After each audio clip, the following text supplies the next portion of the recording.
All right, everybody, welcome back to the show. It's Anti-War Radio on Chaos in Austin, Texas. Introducing Antiwar.com's man in the House of Representatives, Dr. Ron Paul. He represents District 14 on Texas Gulf Coast. He's the author of Pillars of Prosperity, A Foreign Policy of Freedom, The Case for Gold, and The Revolution Manifesto. Welcome back to the show, sir. Thank you, Scott. Good to be with you. I guess I could have mentioned that you just finished running for President of the United States, too. Yeah, I think that did happen this last year. Yeah, it sure was a big deal, bigger than I ever dreamed it would be. Congratulations again on that whole thing. Well, thank you. It did stir up a lot of interest, and I was very pleased, and especially the young people responded very well to our message of freedom.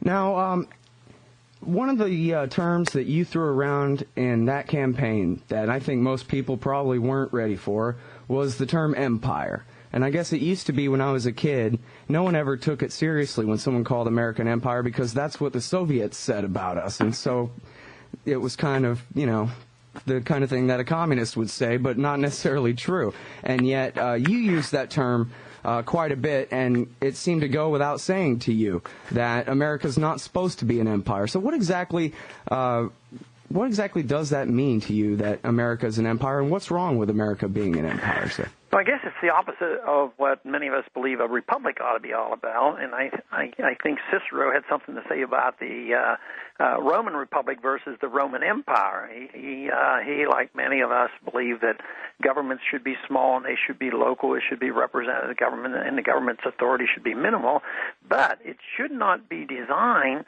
to tell other people what to do with their country and their lives, and to invade countries and to be aggressive and protect natural resources. In the old days, to go and steal their gold. I mean, all of these things means that they use force to impose on others the will that that particular country wants. Now, our empire really blossomed when the Soviet Empire collapsed because we were the sole superpower. And instead of us backing off and becoming a more dignified republic, what we did is we just filled the vacuum and said, aha, the responsibility is ours. And people who did this actually saw this as, you know, like a moral responsibility. I mean, it is our obligation. We are good and we are wonderful. You know, the philosophy of the neocons, they saw this as a mission. And of course, they never really understood the great danger of this, and some, I guess, were well-intended. Others, I'm sure, knew exactly what they were doing because they loved to wield power and control all finances, and control all natural resources. If you love liberty, you hate empire. Well, what is that great danger? What is it about empire abroad that threatens our liberty here? Well, first off, there's always a cost to it, and the cost is you build up enemies and then you're forever threatened. So when we go overseas and we do things we shouldn't be doing, we build up enough enemies that sometimes they want to come here and attack us and do great harm to us.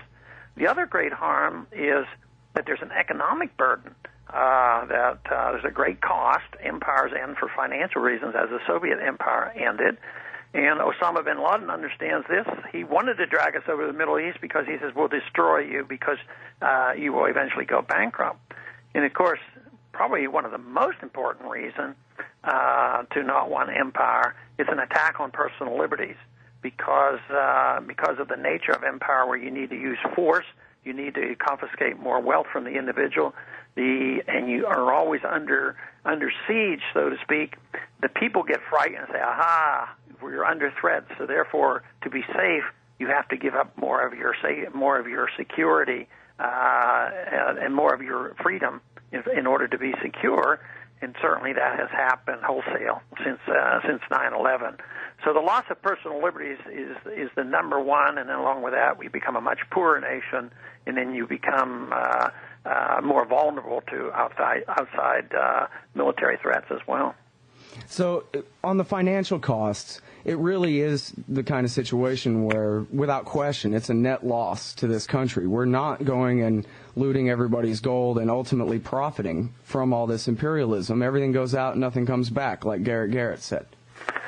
It goes out, and we don't quite do it like the Romans did, because one of their goals was to go and take the gold they brought the gold back in, and then they lived beyond their means, and they weren't productive, and they didn't care about their freedoms, and their bread and circuses finally undid the empire.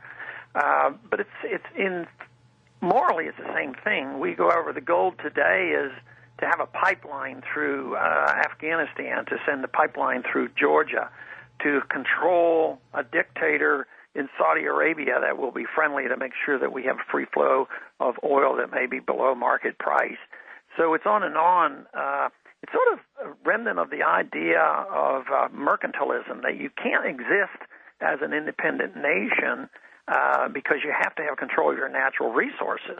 And it's not all old colonialism, but it's new in the sense that we still want controls, but we don't quite say they're our possessions. But those who have us occupying their country see us as almost colonialists, because we go in and our troops are there.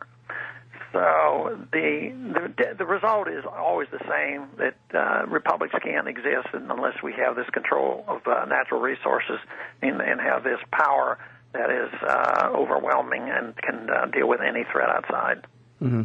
Well, something else I know that you've been very concerned about over the years is the centralization of power in the presidency, and it just seems so ironic to me that George Bush apparently can simply sign the Status of Forces Agreement and make a deal to keep American troops in Iraq, while Nouri al-Maliki has to submit it to the cabinet and to the parliament and to the president, and they have all these separations of power and checks and balances in the new Iraqi democracy, apparently. Yeah, you'd wonder, in the hypocrisy, we don't advocate democracy the way so many people talk about it, but democratic elections, we still use those, but then we send our troops and our money and we kill people because we're going to spread democracy around the world. It's such a farce. And I think you make a good point by saying that maybe the Iraqis want a better democratic process with the people speaking out through voting more so than the people demand here. But we're totally apathetic with this. I mean, the Congress endlessly, Republicans and Democrats are always anxious to turn more power over to the executive branch. And sometimes I think they do this because they don't want responsibility for anything. You know, they gave Bush the authority to decide what he wanted to do with Iraq. It didn't say go to war, it didn't declare war, it didn't say don't go to war. It said do whatever you want. And I think what they were thinking about then is, well, if it goes badly, then we can criticize Bush for it, and they don't take any risk whatsoever. Mm-hmm. Yeah, and in fact, many of them have said, well, I didn't vote for the war. I voted only for this authorization for Bush to do the right thing, which I thought was something else. Yeah. Yeah, and that's no easy out. I mean, that's still assuming that you're giving up your responsibility and not reading the Constitution correctly, because this accepting the idea that the president can start a war is a serious mistake. And yet the Constitution is very clear that troops shouldn't be sent into battle and a war shouldn't be fought without the people speaking through the Congress and having an up or down vote on war. Mm-hmm. Well, you know, we have a Status of Forces agreement with Japan and with Korea and with Italy and Germany and so forth, but we also have treaties with them. It seems like Bush is using the Status of Forces agreement in place of a treaty, which he would have to submit to the U.S. Senate for ratification. Yeah, it's worse than what we have with these other countries when we have a treaty. But even that I'm not happy with, because even though we might have a treaty with Taiwan, I don't consider that in a strict sense a constitutional law. These treaties weren't meant to repeal law and repeal the Constitution, because under these treaties most people assume, well, if Taiwan is ever attacked by China, we automatically go to war. Well, that wasn't what we were supposed to think about treaties, that you could just literally, amend the Constitution in this manner. So I just don't think we have the right to do that, but we don't have the moral right. Yeah, let's say even if you could do that legally, let's say it was constitutional and it was legal to have a treaty to go to the defense of A, B, C country. But what right do I, in one generation, have to sign a treaty or an agreement that the next generations, 40 or 50 or 60 years ahead, have to automatically be committed to go into war? So I don't like those treaties whatsoever. But like you pointed out, I think this agreement is even worse. We've taken a further step because we don't even have a treaty with Iraq. Because really speaking, I don't think there's a true government of Iraq. The United States government is the government of Iraq. So I guess the power speaks for itself.